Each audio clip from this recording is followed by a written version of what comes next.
Good morning to everyone and welcome back to Darpan. Last Darpan, we started a very beautiful conversation on disruption, which is becoming a new normal in today's world. Now, last time I promised you that from the context setting, that why disruption, what is a new form of disruption, I would also take you to the models of disruption. How do organizations start thinking, feeling, and transact in the journey when disruption has become a new normal? Rather, as I said last time, disruption is no more a new normal. Disruption is the operating environment in which either you can be behind or you can be ahead. All up to you. Now, if you are and you're always on the edge, you have to remember that always. You will always be on the edge. Whether you're an employee or you're an employer, it is affecting you. Nobody is away from it. So risk for everyone is equal. As you move up the ladder, you feel things have are in control of the leaders. Leaders are also getting disrupted every day. So the whole world is in disruption, and therefore only person who will remain steady, progressing, accepting is the one who is steady from inside. So get steady from inside and be ready for the world, which is volatile, uncertain, complex, ambiguous, and every moment disrupting itself. Now, in that whole scenario, what are different models in which disruption moves, and how do we move ahead in that model is our thought of today. How do we actually move forward in this whole model of disruption and whole scenario of disruption? Okay, so now with this conversation taking forward, I will just do a little recap of what we did last time. And that recap should be able to give you a little context before we start getting into the models of disruption. So we said that we spoke about many things. We spoke about things like that disruption has started taking a new form. It was the conversation is extremely important now because we are moving from a world of periodic shocks to the world of continuous volatility. It's a continuous volatile environment. It's no more a periodic shock, zip coming, going, zip coming, going. It's no more that. And businesses today are facing simultaneous disruptions. One is causing the other, is causing the other, is causing the other. So, like geopolitics causes disruption to energy, energy causes disruption to supply chain causes disruption to technology, it causes disruption to shifts in consumer behavior, and so many things are happening parallelly as we are talking here. So, there is a capital pressure, there is a talent pressure, there is energy pressure, there is geopolitical pressure, there are so many pressures around.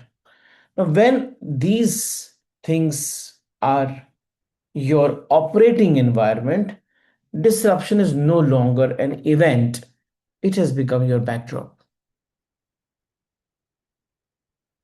So, therefore, the old model versus the new model of disruption is what I explained last time.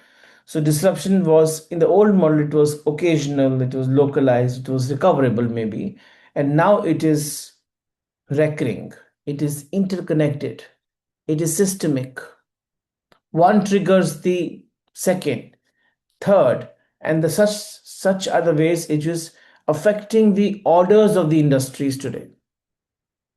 War is affecting energy, energy is affecting logistics, logistics affecting costs, pricing, availability, so many things. So, key thought is that we no longer can respond to disruption linearly. we will have to respond to disruption in a very different way, because leaders cannot respond linear to non-linear activities or realities.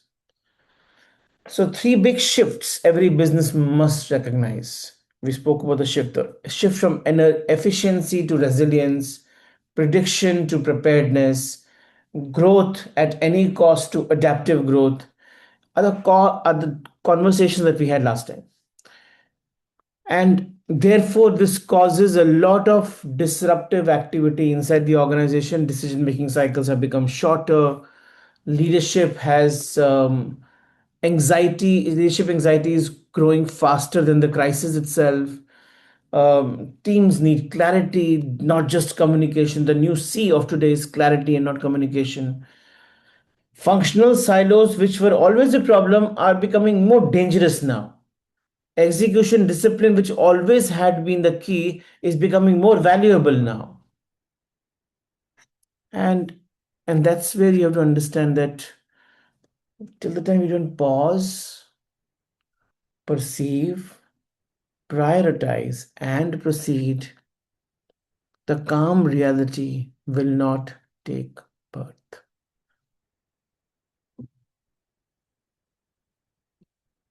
And calm reality is the new leadership capability. So, strategic questions every leader must ask. What part of my business model assumes stability and no longer exists? Where are we overexposed? What are the early warnings that we are ignoring? What costs are fixed but should become variable? Which capabilities are now mission critical for us? Are we preparing for next quarter or redesigning the next era? Now, these questions are extremely, extremely important and urgent to answer. Especially the last question, which is my favorite here. Are we preparing for next quarter or redesigning the next era? Are we able to see my business is not just a means to earn my living? My business is making an impact which is beyond business. Now, that transcendence is what shifts from a businessman to an era creator. Now, how many era creators we need? Many, many. Some might be visible, some might be not, but we need many, because world at large is craving for people like you. And therefore, you need to be disruptive first, and then only you can see whether you are creating a future ready organization or not. So, key thought was that the future belongs to organizations that are not merely efficient, but they're awake. Now, with this, the final statement that I made last time, and I'll make that again, and we'll move on to this week's topic on the models of disruption. In unstable times, the real differentiator is not who reacts the fastest, but who sees the deepest, stays steady, and acts wisely. The real question is your organization building to survive, respond to the new normal called as disruption, or are you growing through it, keeping it as your backdrop and not as an event? Now, with this, what are the various models in which we should look at disruption is what I will try to explain this time. It's a deeper conversation, and therefore you will need to, one, be focused, and second, you must absorb it deeper. and very slowly take steps towards it. Okay. So before I begin, let me explain. I will explain this through a graph, and I will use my whiteboard to explain it deeply so that you can visualize the whole journey of disruption. So you all can see my whiteboard, right?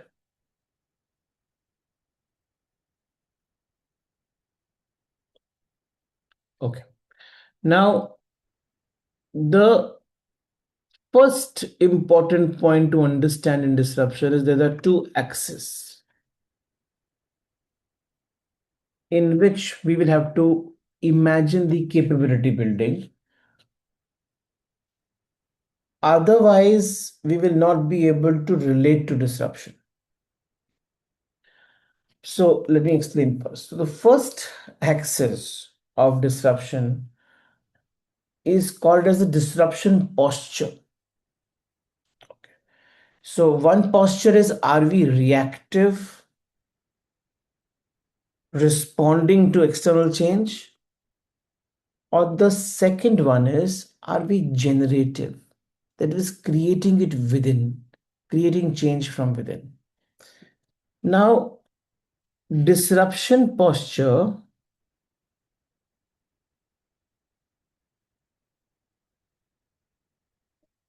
so let's say x-axis is disruption posture.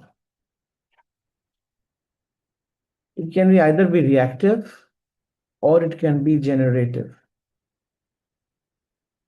That is the first axis. The second axis on which the whole model is built is organizational readiness. Now, I have only kept two for basis of understanding, and for this Darpan, and maybe for education sessions only, I will only take one parameter on the y-axis of organizational readiness. However, you should know there are many other parameters on which the same posture has to be looked at. So one parameter is, are we building organization around individuals or are we building it around purpose and process? Okay. So I would call it, so y-axis is organizational readiness, which is, for the sake of just putting some word there, dependent, people dependent, that is building it around people, around individual, building it around individuals,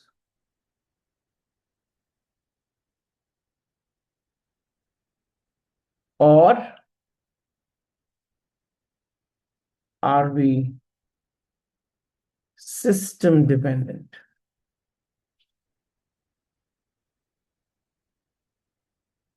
So there can be people dependence or there can be system dependence. System dependence basically means that we're building it around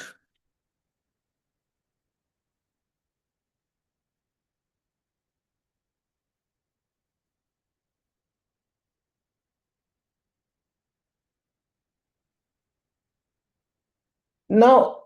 I have deliberately put that word purpose over there because building it around process is still easier.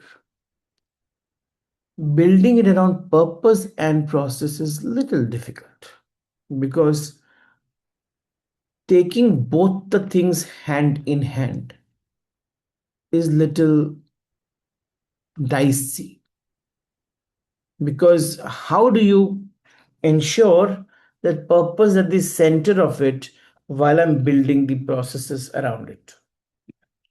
Now, what does that mean? Simple question which I asked last time is, and I repeat it today, and my favorite one, are we building for next quarter or are we designing the next era? Now, this is where the whole question rests. On this, the whole question rests. And building it around purpose and process, or building it around the next era, are two different conversations altogether. And when we say only building around process without purpose, you will still build a beautiful organization. But will you be ready for disruption? Is a question that we still have to get answers to. Okay. Now, if I look at this as a way of building, what happens is you give birth to different types of organizations. So let me draw a graph for it to make sense.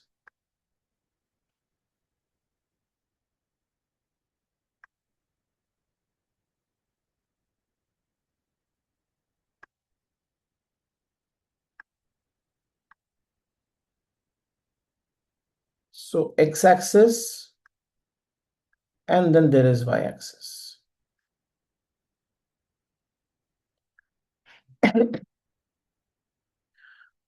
X-axis on the lower quadrant, you have some organizations.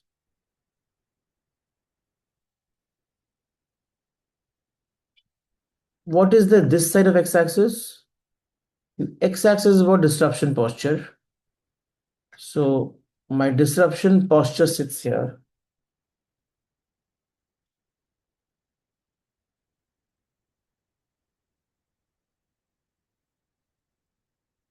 And y-axis is around readiness. So my readiness sits here.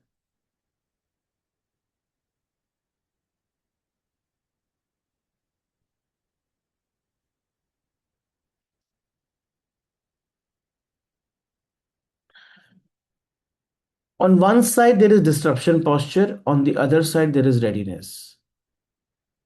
Now, why are these 2 points? What is lying on the bottom left quadrant? Bottom left quadrant basically is a quadrant where organizations are often built around the promoter and promoter's instinct.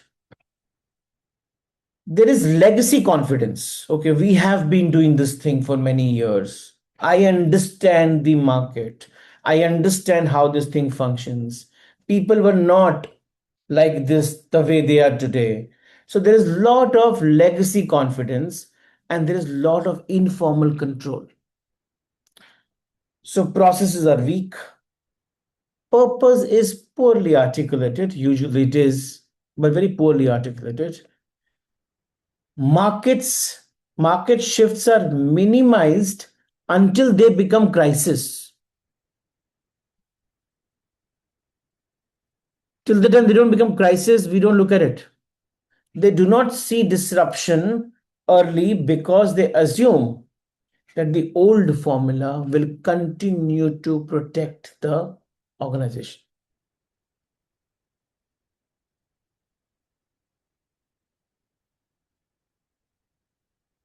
So typically, the narrative inside the organization is, why change what has always worked? So, bottom left quadrant, I want to give it a name. If you're a fan of giving names, I call them deniers.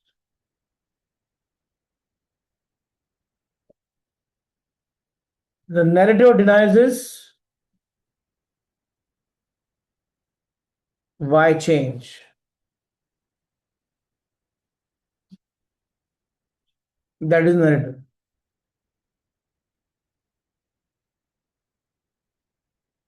Important point here is the hallmark is it is founder centric, processes are poor, legacies is very prominent, legacy dependent, and they're very slow to awaken. So, just to put some thoughts to keep moving back and forth between these two whiteboards. So, deniers are the ones, one, who are legacy dependent. Second, who are founder dependent. Three, purpose is just a marketing statement, even if you have one.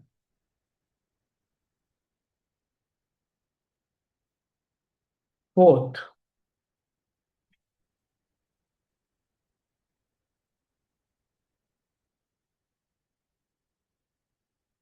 purpose is just a marketing statement. Processes are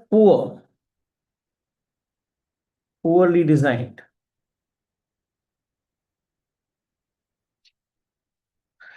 So if you see it, all said and done, all said and done, in such organizations, founders are very slow to awaken. And mostly,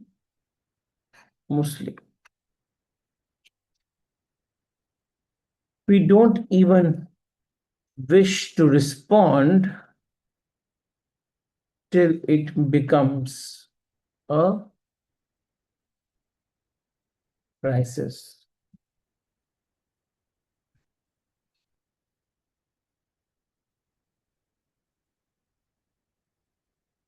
But that is deniers. So if I just put few thoughts with deniers here,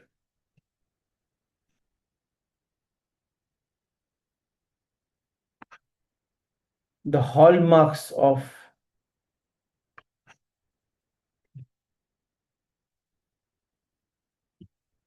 the hallmark of a denier is, from the questions, if you look at it, it's founder centric, process poor, legacy dependent, slow to awaken. So it is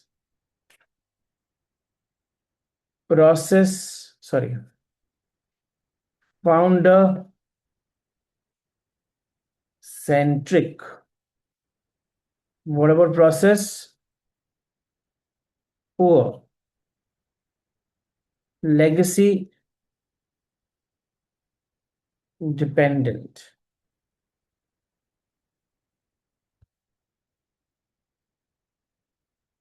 Crisis, can't read.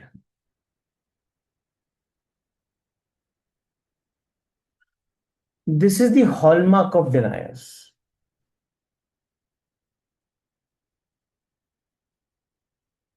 So, going back to the previous graph, so the first journey that we see majority people are through the deniers.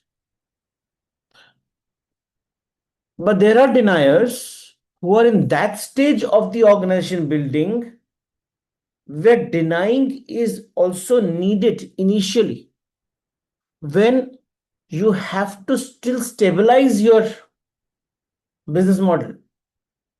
But stabilized business model, denying is dangerous. Denying is dangerous. So both the things are extremely important. You should know when you should move. Staying stuck at the stage of when you're building legacy to the stage of passing on legacy can be a dangerous state. How do I know all this? Is where the purpose helps, truly helps. When you from inside know I'm building something large, big, which is going to make an impact in the future of the industries. I'm going to create a new era of of of my industry, then you know when to stop, when to move, because you're practically shunya from inside. You are not holding on to anything. You're just being careful while leaving it out because you're purpose driven. You're not ego driven.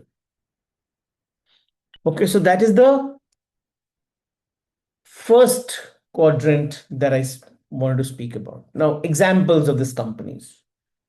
Kodak is one clear example of a denier, of a denial. Um, Despite understanding digital photography, despite becoming the first ones to invent digital camera, it remained attached to its legacy business model, which was generating cash flow, which was generating money, which was generating loads of valuation, bonuses for employees. The issue was not lack of intelligence. It was the lack of willingness to let go of what had once made it powerful. If you look at Kodak, it follows all the characteristics of deniers.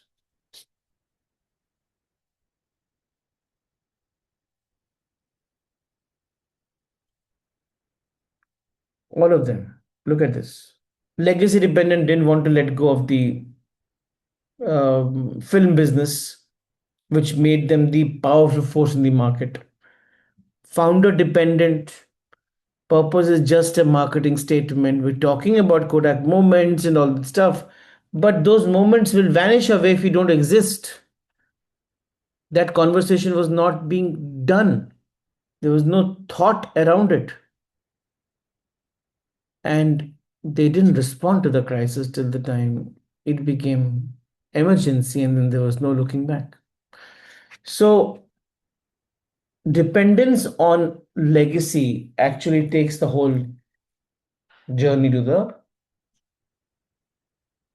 down the hill rather than moving it up the hill. So if I have to say what is,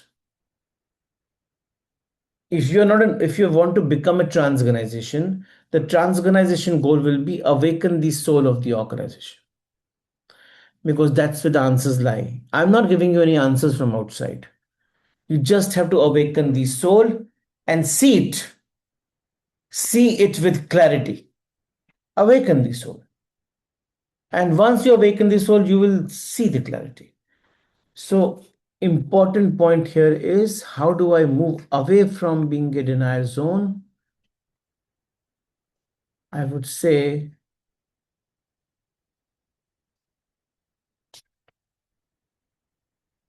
awaken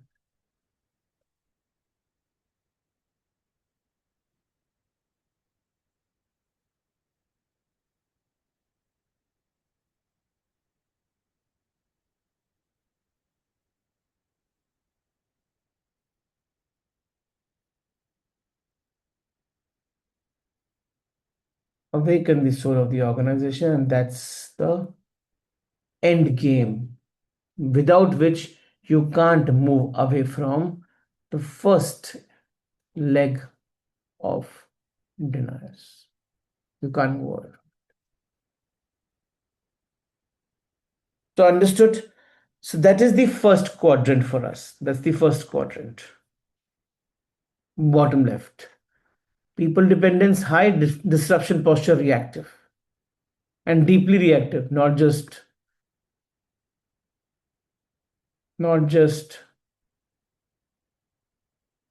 reactive. It is very deeply reactive. So you can say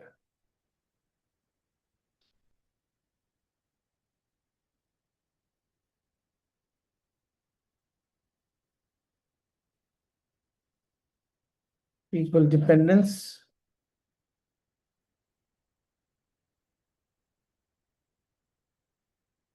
here and system dependence here.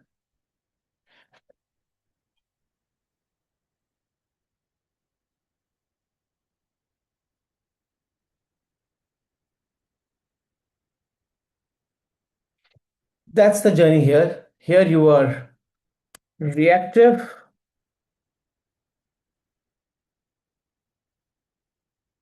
and here you are generative.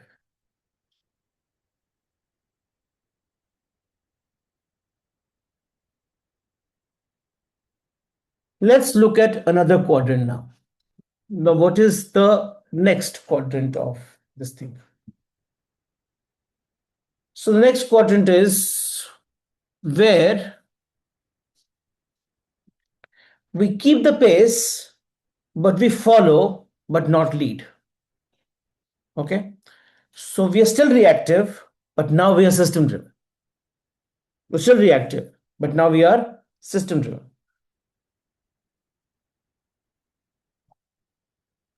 So we keep the pace, but we follow and not lead.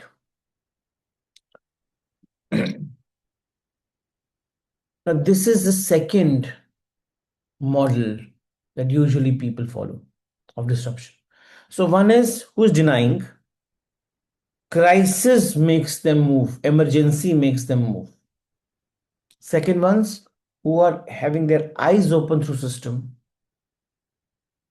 they're still reactive, but they're quick to follow. They're quick to follow. They are not in a denial mode. They're quick to follow. So adapters in this space are the organizations that are structurally competent. Their structures are competent. Their processes are strong. But strategically, they are cautious. They're not denying. They're just cautious. They respond well once change is visible, but they rarely create the curve themselves. Nothing wrong, but it is at least the first important step towards continuous adaptation to disruption. So, the leading question, let me draw this for you. Where do they lie in this quadrant? Very clearly, they lie in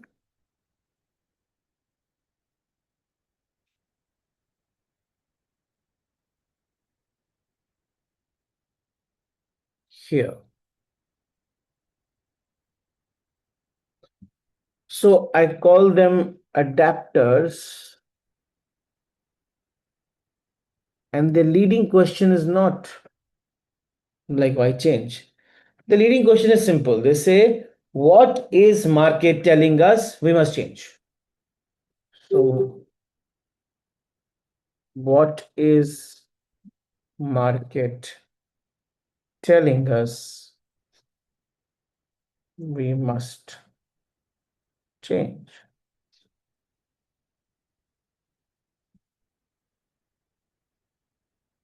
Now, like deniers, they also have some beautiful characteristics.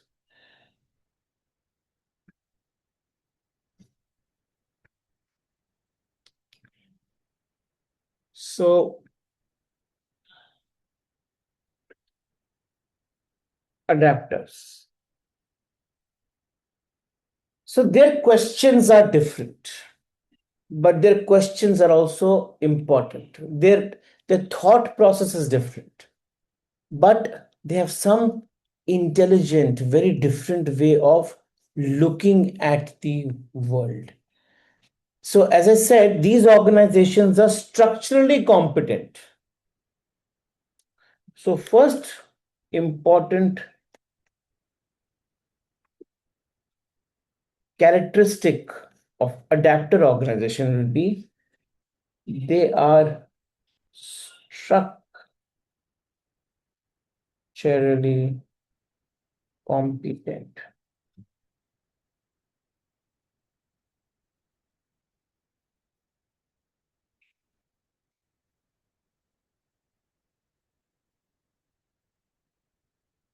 They're structurally competent. Second, they are cautious, and this is a very important point of them. They don't want to become hero. They want to follow. They will not lead any new disruption, but they will be very, very upfront, forefront in following. So they're cautious, but in cautiousness, they will respond very well. So they respond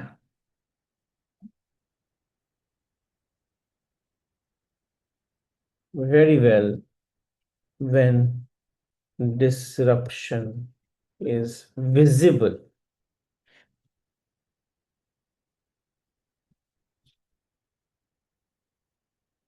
That's what they are. So they're adapters. They also survive disruption better than most. They will,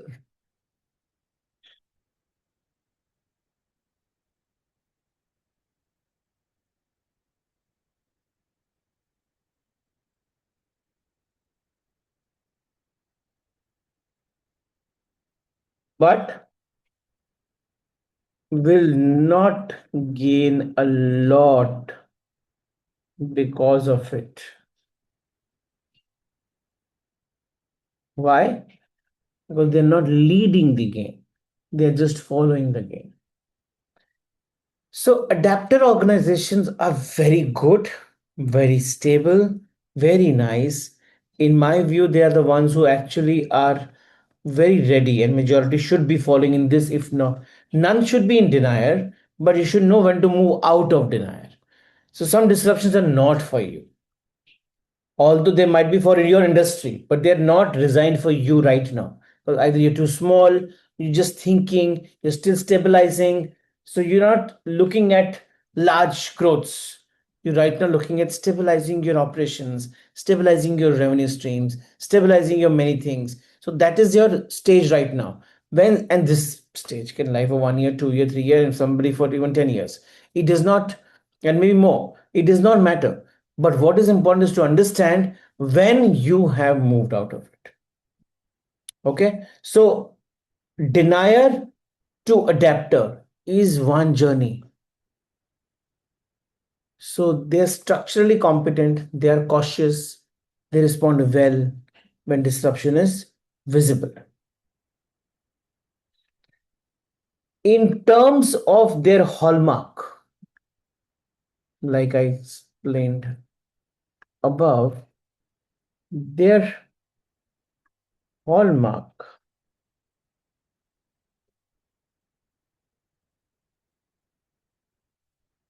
their hallmark is they are very strong in execution.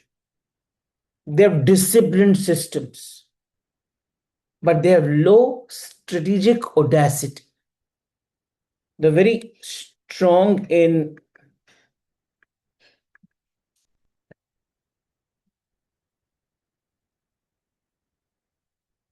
execution. Second, they are strategically not having great courage, audacity, but they have disciplined systems. Only one thing which they, because of the cautious nature, they don't have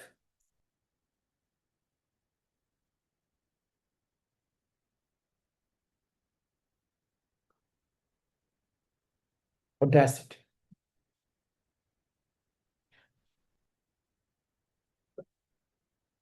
Now, while we understand all this, we should also understand that they are very, very good organizations. So, eyes having open, not denying that disruptions actually occur. These are the places where we actually see a lot of great movement happen. You see a lot of majority of the good organizations surviving this stage and moving forward with stability, with cautious nature. Now, one large organization example which has always been an adaptive nature is IBM. It is repeatedly adapted across eras. It has never been um, a celebrity organization like Apple, but it has always been little behind, but always following the suit. And many organizations have failed in front of their eyes, but they have still been able to move forward. From hardware to services to cloud to AI, they're doing everything, but we don't know. They're not creating anything, they're just following. It is highly system driven, resilient, but much of its movement has come from responding to market changes rather than shifting them or defining them first. So, if I have to put the important advice for people who are in this, the idea is to be better all the time, continuously be better, continuously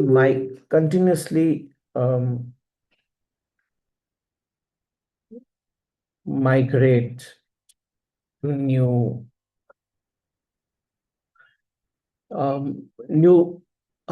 eras that are taking birth inside you, around you. Continuously migrate to become different while you're trying to be stable, to new zones, to become different. This are the this is the zone of adapters.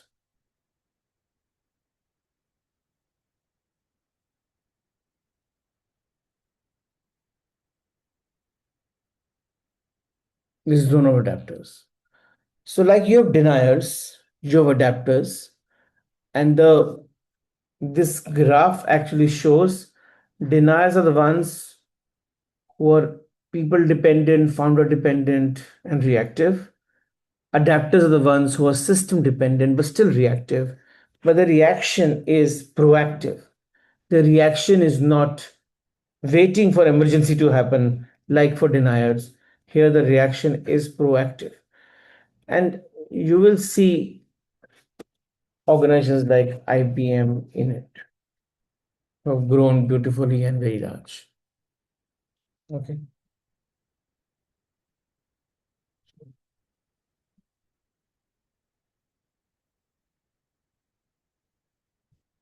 Now, this is where I move from denier to adaptive to the next zone of organizations. Now, this is where things start becoming interesting. Now, these are the people, the two quadrants left. I will very logically first discuss the bottom right. Now, bottom right quadrant is where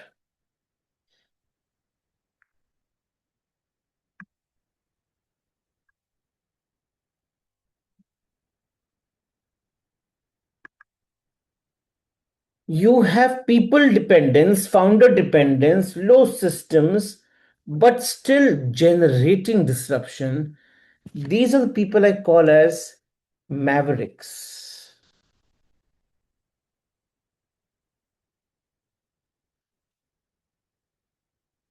Now, who are Mavericks? Who are Mavericks? The Mavericks are the ones who are still founder dependent, still, but they are very bold. They're very bold. They generate new disruptions, but are still founder or people dependent.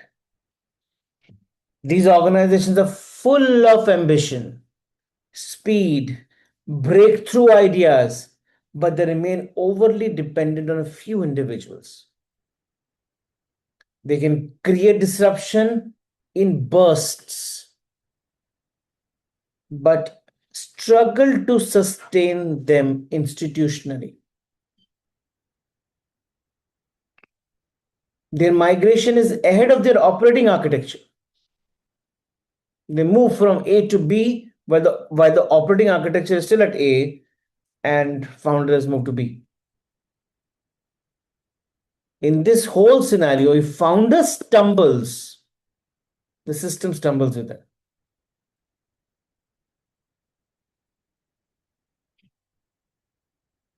So now Maverick organizations are the ones who are in a state of continuous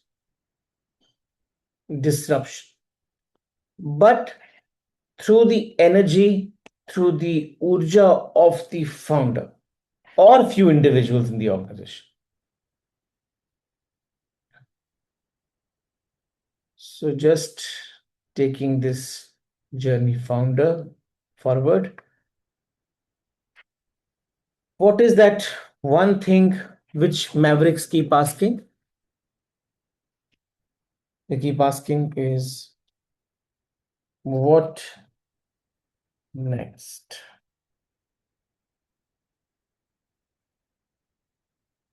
Now, all those who have done my ABCD model, they will know that what next asking questions are usually B people, and they are not purpose driven, they are passion driven. And purpose driven versus passion driven, there is a difference. Purpose driven is very calm, passion driven is very, very bold, leaps of faith, taking the steps, but very dependent on one person's passion. And he gets bored with past, wants something new to happen.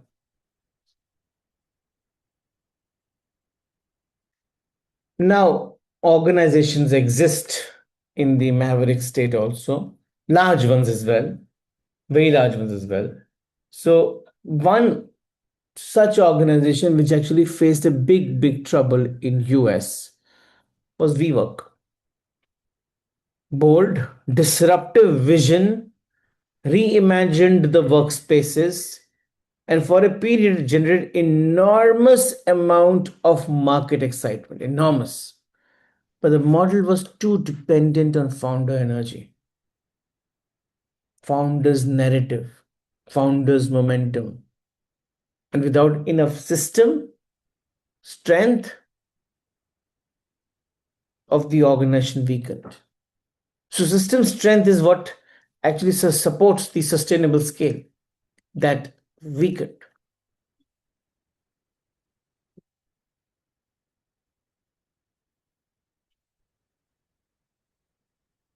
So, I'll put one example here of WeWork, which actually had this problem. So, disruption posture is always generative, but it's very, very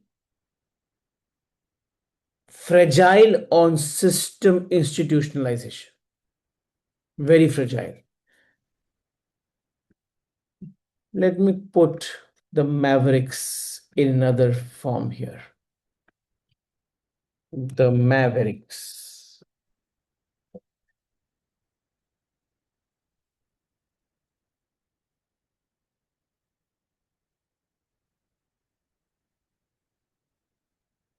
Now, what is the kind of organization the Mavericks have? These organizations are full of ambition, they're full of speed, full of breakthrough ideas. So, when you are ambitious, you have speed, your breakthrough ideas, often, not always, often, what happens is few individuals move forward, others are still waiting. You have gone to the new era, others are still trying to make sense of the old one. Now, the moment that happens, because others are still looking up to you, they will walk, crawl, run, do whatever, they'll come towards you.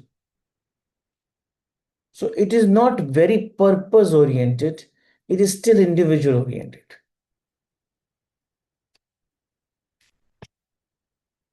So if I have to write, I'll write They're bold,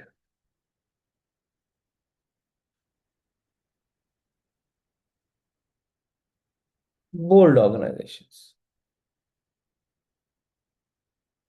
Always in a innovation slash disruption mode.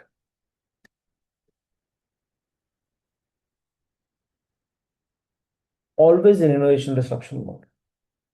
Second, these are those people who are creating the future, but doing it in bursts. So there are bursts of innovation, sometimes even inventions, but do not sustain them institutionally.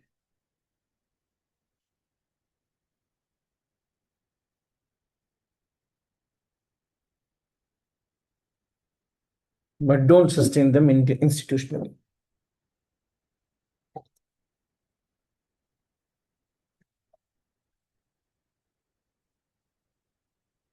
Okay. Now, these organizations, their operating architecture, the way they're already designed, their operating architecture is way behind their imagination. So,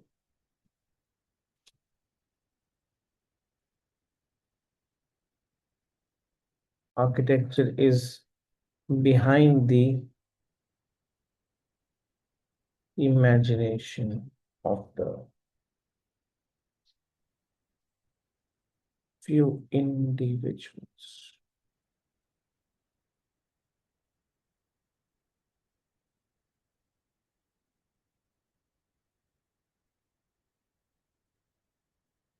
So, what happens usually if founder stumbles,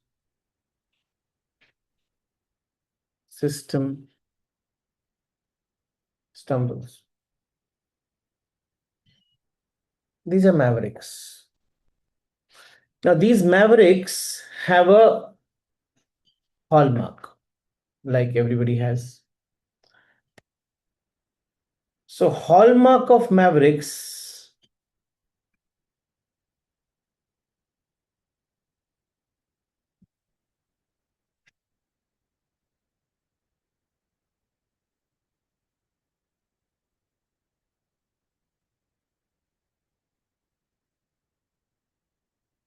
So, hallmarks will be what all?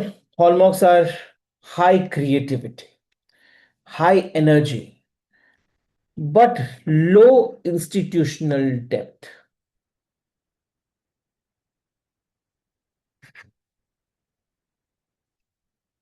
High creativity, high energy, low institutional depth.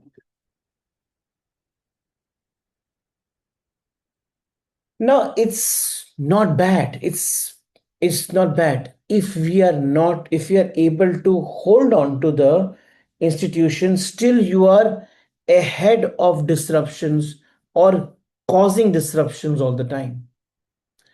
You are not in a risky zone as long as we're able to stabilize the people and keep our eyes open. This is temporary. We have to go to a system driven thing. If your eyes are always open and your cost shares that no, this is temporary, this is I'm doing now, but ultimately I will have to move to a system driven thing, then this is okay. But if ego is driving this and you have to keep everything to yourself, then this will be a disruption, will become a destruction. Now, for disruption, this is the right zone. I like this zone, like I like the adapter zone, because these two zones are the ones, one who has given institution a power because their maybe stabilization has already happened, but their eyes are open. Here also, in the world of today, it's a startup world where you are starting or creating something now, you require this. If you don't have this, you will not be able to, if you really want to create the next era. I'm not talking about people who just want to remain small and just do steady, work with a few, are happy running their daily bread and butter, are happy to get one home, one car. That is okay. So then you can remain small, then you are not anywhere. You are maybe in denier, but it doesn't matter to you, because even if you're denier, you're still doing small, but you will still keep doing what you are doing. Over here, things change, things transform. In this, you're actually creating something new every day. Risky zone, but that's what the startup is all about. Risky zone, that's what organization building is all about today.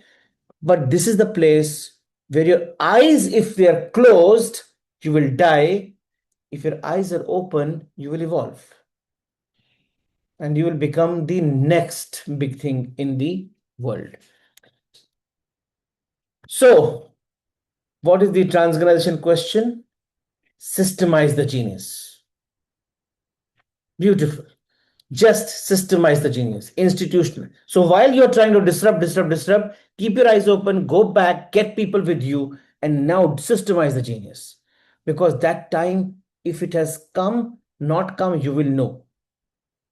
You needed this Mavericks madness, but every time, stay calm, stay focused, systemize it. So the goal for all Mavericks will be systemize the genius. And this systemizing the genius basically means institutionalize the madness. This madness is the reason you will succeed. This madness is the reason you will fall if you do not systemize the genius, institutionalize the madness. So, this is another organization. And now comes the final frontier. What's the final frontier? Final frontier is the top right corner, the fourth quadrant. I call them the generators. What is the one statement that you would want to make for them? They are not following the disruption. They are not mad like Mavericks. They are the disruption. We are generative and we are system driven. Now, you can never start by that. It's very important to understand. Not everybody can just start by that. You will have to find your starting point, and from that starting point, you have to ultimately carve your journey towards being a generator. And that's what will create organizations of legacy, of large, who will move the eras, who will move the frontiers. So, one thing is sure, adapters and generators will stay. Deniers and Mavericks, if they do not move upwards, either being an adapter or being a generator, they will not be able to survive the disruption world.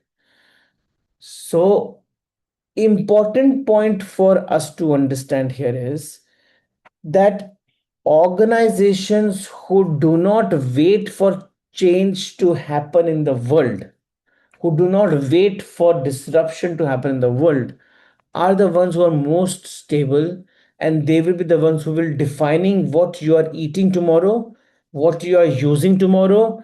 What, like for example, Zoom, it's a disruption in itself. Others followed, teams came, others followed, so they were adapters, but disruption happened with Zoom only. So you are surrounded by disruptors. You're not able to, you can't live without them. Every day, if you're using anything right now, after the webinar, anything, you just look around, you will not be able to see anything in your hand or your pocket which is not a disruption. So you are actually watching, working with generators. So here comes the next and the last important quadrant.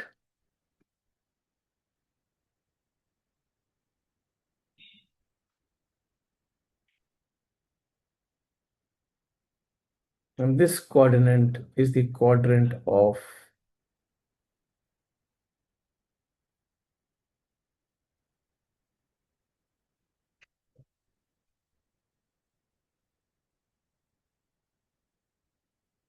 generators.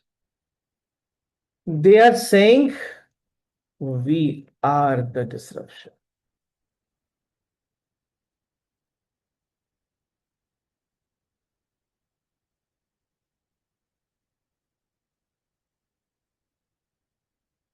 One example which I really admire and has gone through this journey also is Netflix.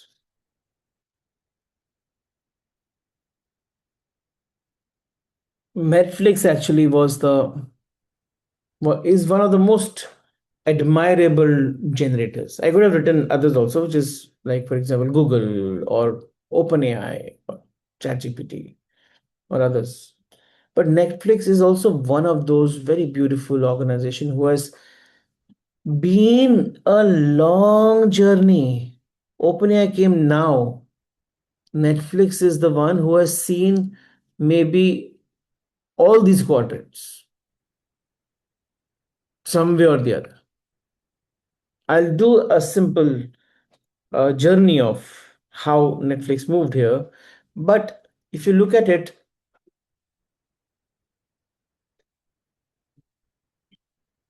what they are creating, what they created, what they have been creating is one of the most disruptive postures ever seen.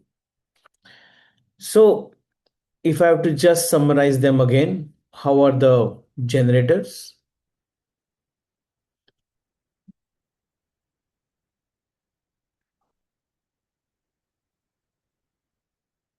So, generators.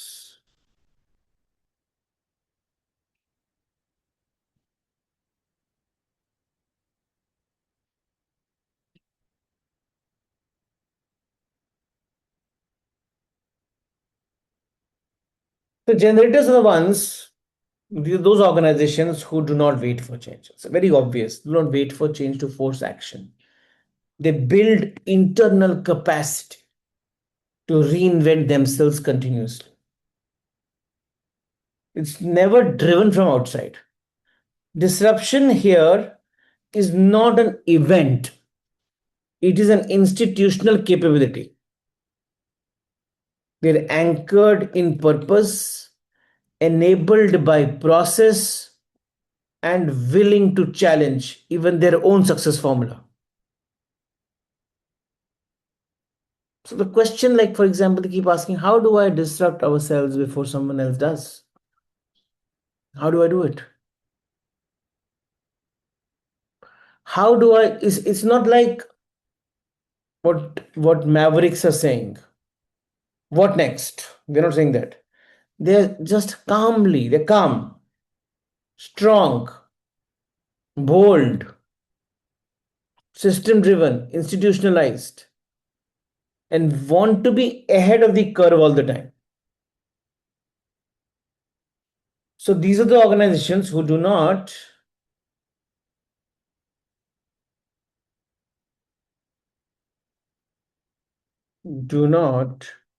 wait for change. They don't wait for change. They build internal capacity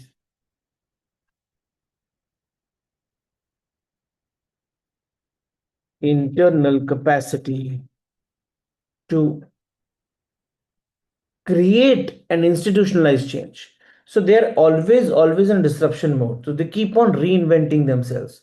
So they have a capacity to reinvent, to create, to generate new paradigms.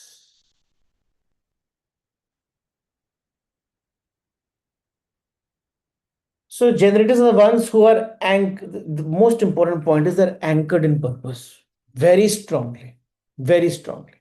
They're anchored in purpose, they're enabled by process, and they are willing to challenge their own success formula.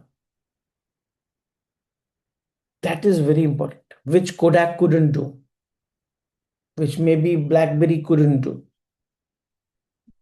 So anchored in purpose, driven by process, willing to challenge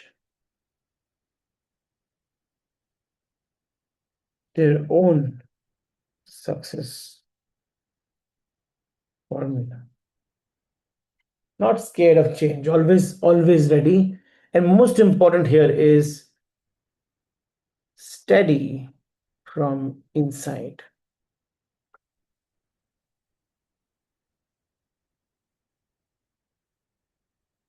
Their operating system is ready for future all the time. Like in ancient Indian way of saying, it is very simple. They're always in the sattvic mode. They continuously are ready to break, remake. And that's the hallmark of this. So if I were to look at their hallmarks, like I've looked for everyone, the hallmark of generators.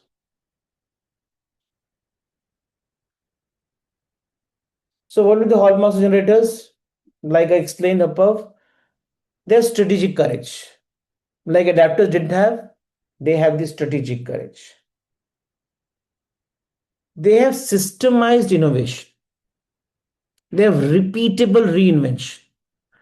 So, so I'll go one by one. So one is they have got strategic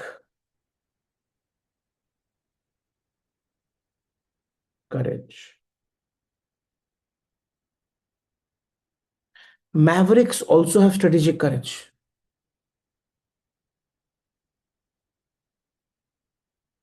That's why they're able to do it. They also have strategic courage. But the difference between their strategic courage and disruptors, sorry, generators' strategic courage is that is founder driven. This is system innovation.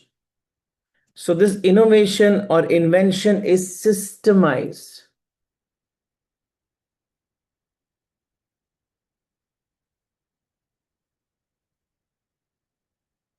Systemized innovation slash reinvention.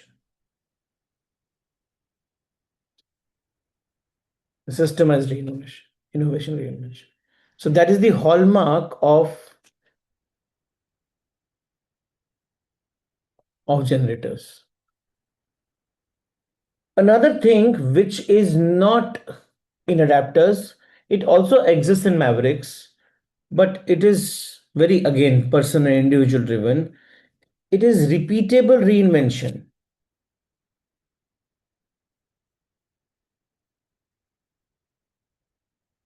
The only difference in Mavericks versus generator is big difference only, but it's a very big difference.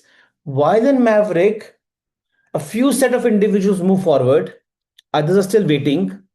In generators, because it is repeatable, system driven, you take everybody along with you.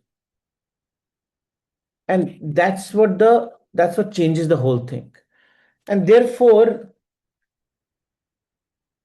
the only point here that I can ask for or can speak for generator is continue to remain innovators. That's the only thing that they have to do. And if they can keep doing it, they will not only create a sustainable, scalable, Growing organization,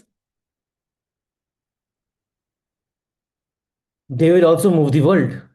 They'll move the next era. They may decide what you're watching tomorrow. They will decide what you're wearing tomorrow. They will decide where you are staying tomorrow, because they are reading you and the market and the environment and the human in a very different way.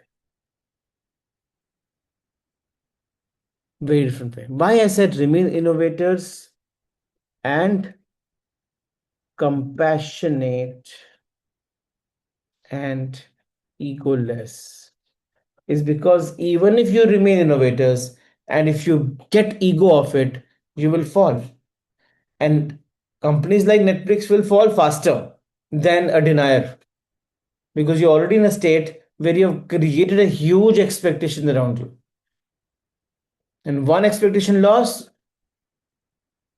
it's only breaking news. So these are the 5 things. So I completed this graph: denier, adapter, generator, maverick, denier, adapter, maverick, generator. And we understood how, the characteristics of each one of them. Now, coming back. So, what is the usual journey?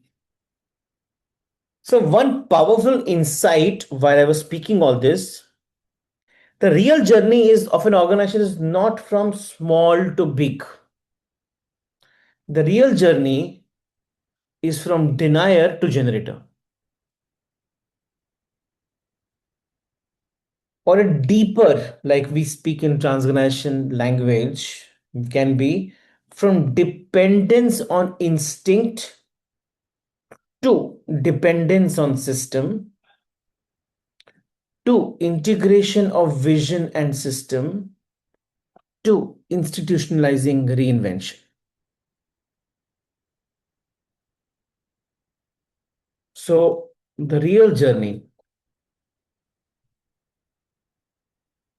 will be something like this.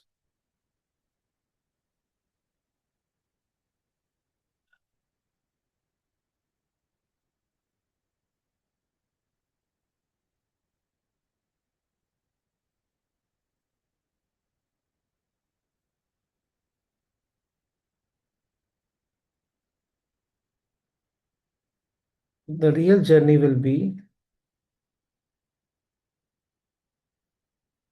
from denier to adapters to mavericks to generators.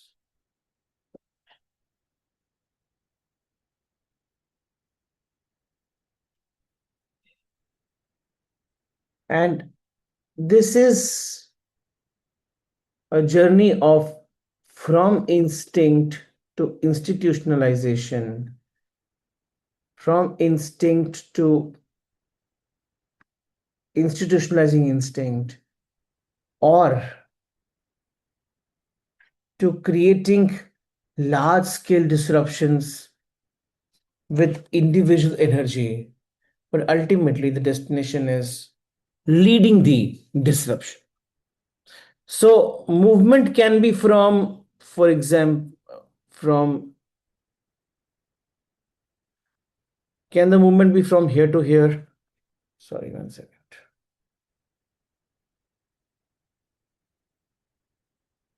So movements can be from here to here, here to here, here to sorry, here to here, here to here, here. So it can be in an N form. Starting from denier, going to adapter, move to maverick, and then going to generators. There can be a movement from denier to maverick to generator without touching the adapter. Possible. You can go from denier to adapter to maverick to generator, but you can also go from denier to maverick to generator. Sometimes you can go from denier to adapter and stay there and never become a generator. Fine, no problem. But if you're going from denier to maverick, You will have to go to generator because otherwise you'll die here. And this is the game and magic of disruption, and that's how disruption functions, works in majority of the organizations if they are making it a part of their life. So for example, in the case of Netflix, at first glance Netflix can look like a maverick because of its boldness, but maverick organizations are bold yet fragile, dependent on individuals, unable to sustain disruption over long time. Netflix sustained multiple waves of reinvention. They were just a DVD seller. And from DVD seller, they moved on to becoming what we see today. They went from A to B to C to D. Of course, it was Maverick for some time, definitely, because it had a founder who had that vision of taking the company from from a scale A to scale infinite, definitely. So Netflix never settled in adaptive mode. It went from denier. Denier was also in the beginning when they were trying to establish. But soon, when they got established, Blockbuster came in, other came in, they reinvented their model. They went from Denier to Maverick and continuously reinvent it, leaving Blockbuster behind. And from there is today the leading systemized change creator, disruption creator, and is sitting as a generator of disruption rather than the follower or very founder driven. It is purely system driven, systemic disruption, which is reinventing itself almost every single day. So that is what it is. So if you understand the whole thing, this Netflix is one very useful case because it shows the real goal is not just to be disruptive once, but it is to institutionalize disruption. All right. Thank you very much. We can have some questions now. So don't worry, whatever I've written on the whiteboard will be available in the study material that you will get whenever before the next one.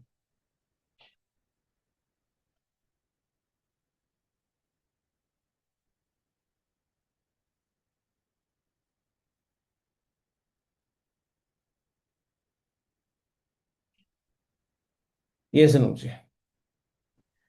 Good morning and thanks once again for the great session. Thank you. Question is, sometime in the past we discussed about alpha and beta organization. Yeah, Will it be only part of generators or it will be part of all the other? all of it. See, problem is but the moment you don't when you don't have a when you don't have an sorry, beta organization, then you will be, I think, only in the Yeah, yeah. denial. Other three will have. Other three will have beta because without beta, you neither adapters can follow nor Mavericks can create.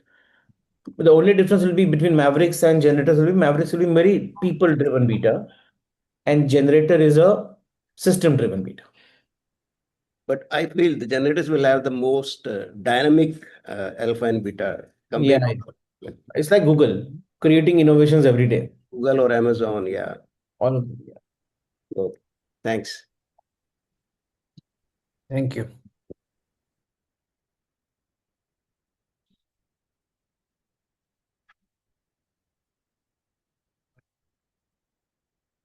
Okay. All right. Uh, Thank you very much.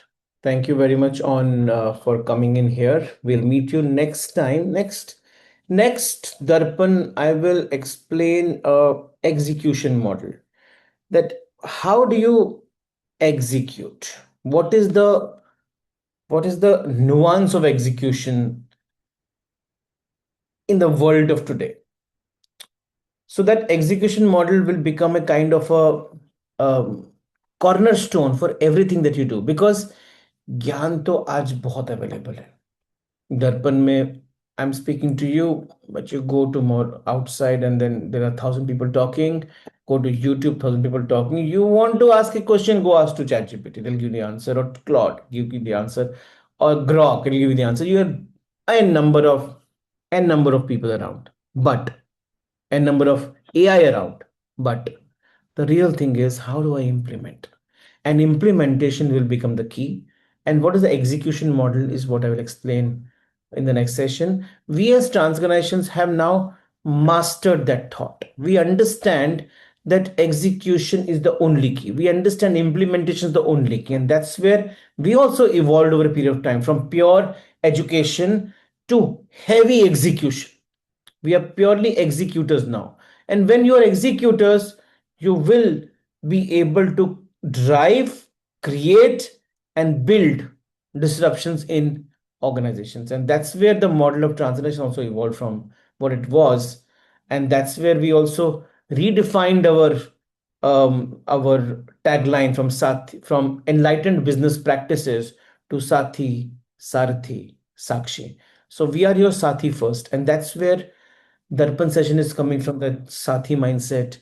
Working with you, hands holding, comes from Sathi mindset and not advising mindset. Look for disruptions in your organizations, and that's where you have to create something for the next era and not for the next quarter. Thank you very much. Let's conclude today's session with a prayer.